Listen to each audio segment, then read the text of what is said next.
Hi everyone, this is Steve from webrockstar.net, and in this video we'll be showcasing the Custom Ratings WordPress plugin. Now this is a free plugin that is available for download at wordpress.org/plugins/custom ratings, and you can also find that through the standard WordPress plugin directory. Now, Custom Ratings adds a rating component to your WordPress posts, pages, and custom post types, and you can choose what they are applied to. Let's take a look at our sample WordPress install and take a look at a typical post, a single post page. As expected, we have our title and the post body. But let's jump over to our backend on the plugin administration page, and we can see here I've already downloaded the Custom Ratings plugin, and let's just activate that. And let's stick with the default settings that Custom Ratings comes with. Go back to our sample posts and just refresh this.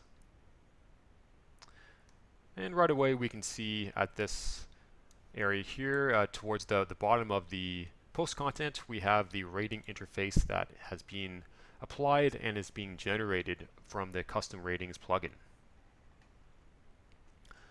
And we can see here we have the ability to vote it to vote 1 out of 5. Now, the default settings has been specified to use this sparkly cupcake image as our rating image. But we do have the power to change this. Custom Ratings does come with a selection of various images you can choose, but if you like, you can also upload your own image and Custom Ratings will take over from there. So for example, if you have a blog about coffee, maybe you may want to change the image to a graphic of a coffee mug. If your website is about traveling, maybe you may want to change that to an image of an airplane. If it is about cars, maybe you may want to change it to an image of a car. So you can choose whatever image would be appropriate due to the nature of your website.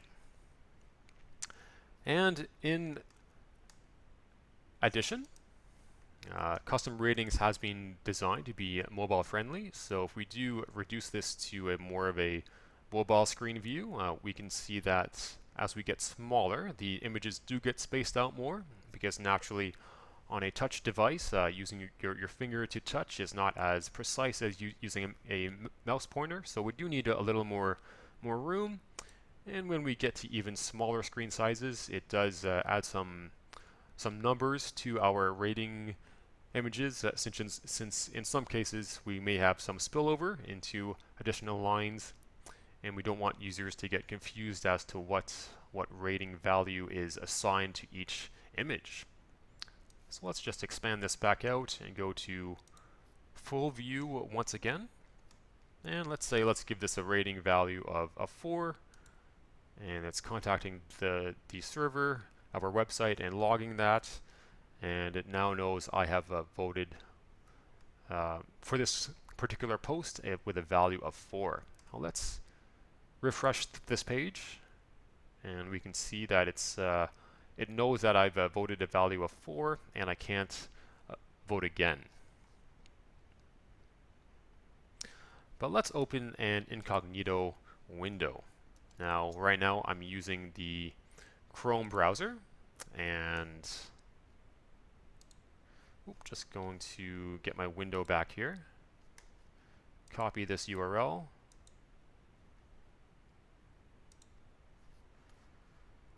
I am using the Chrome browser, and if you're not familiar with what an incognito window is, it basically creates a completely a separate browser. So it doesn't keep track of any logins you may have. So as far as the website is concerned, when you log in through an incognito window, you are a brand new user.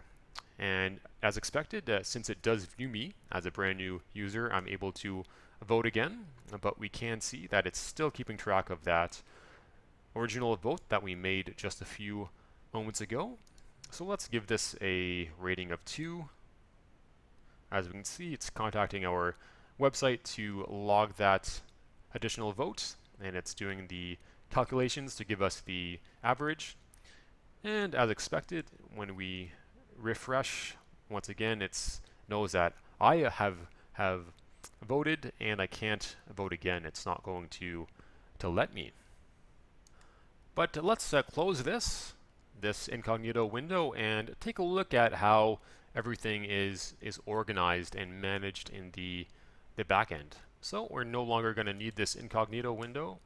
Let's go back to our original window and maximize this so all of you can see, and go to the admin side of this post. And we can see custom ratings does generate a box on our edit page, and we can see here the custom ratings box. It gives us all of the relevant information for this post, the number of votes, the average, how many individual votes that correspond to a rating value. And if we take a look at the post listing page, we can also see that custom ratings adds a rating column, and this column is sortable. So if we want to see a rating based on the lowest to highest and highest to lowest, we can do that quite easily too.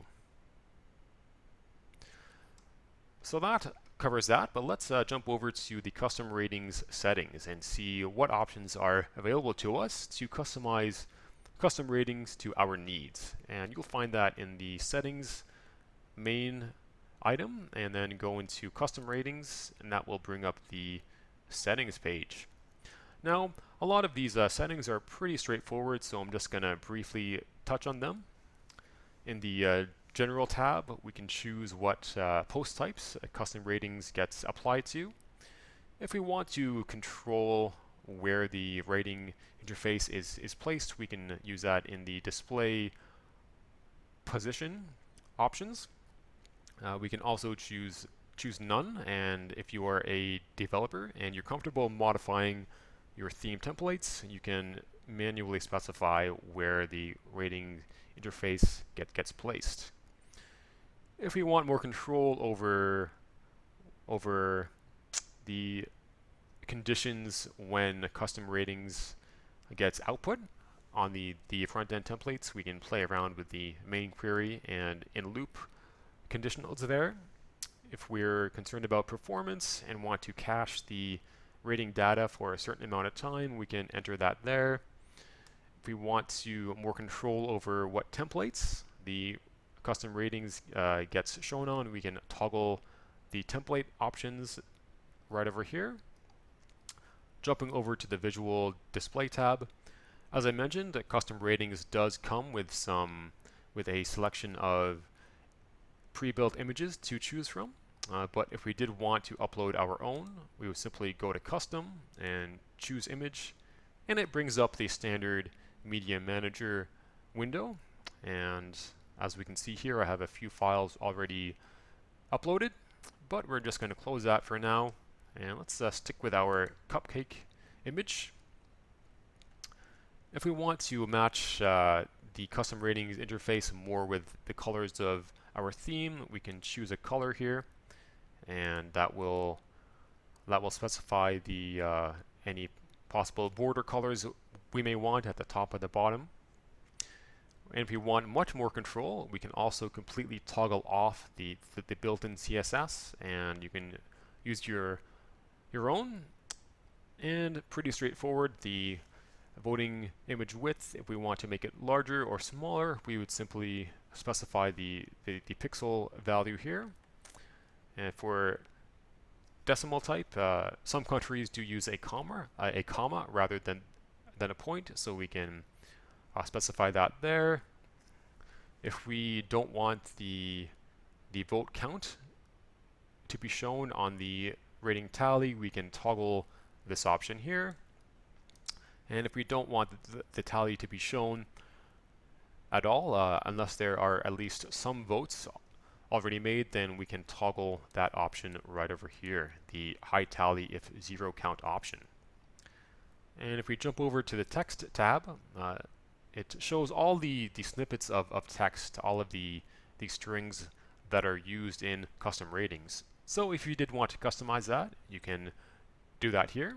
And custom ratings has been designed to work with multiple languages. So if you are using another plugin such as WordPress multi-language, then these strings have been designed to work with the string translation tools in those types of plugins. So it will work fine for multi-language sites as well. Now, I haven't mentioned the rating tally component of custom ratings. So far, I've just touched on the rating interface, and the rating tally is a bit different. It is a non-interactive component that simply displays the current rating value, and this is by default displayed whenever the excerpt call is being made. If you are familiar with that in terms of WordPress development terminology. Now, not all themes use the excerpt, so we do in fact need to switch over to a theme that does, so I can simply show what it looks like. I've done a bit of research and I can see that the Penguin theme uses it, so I'm just going to activate this. And let's jump over to our front end and take a look at it. And we can see here that we have the rating tally being displayed towards the bottom of the excerpt for each post.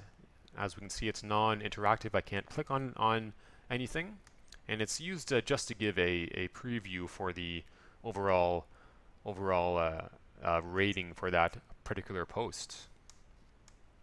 So that's all there is to it. It's a fairly lightweight and easy to use rating plugin. Once again, if you like what you see and would like to try out custom ratings, you can download it for free at wordpress.org/plugins/custom ratings. Thank you for watching, and I'll see you next time.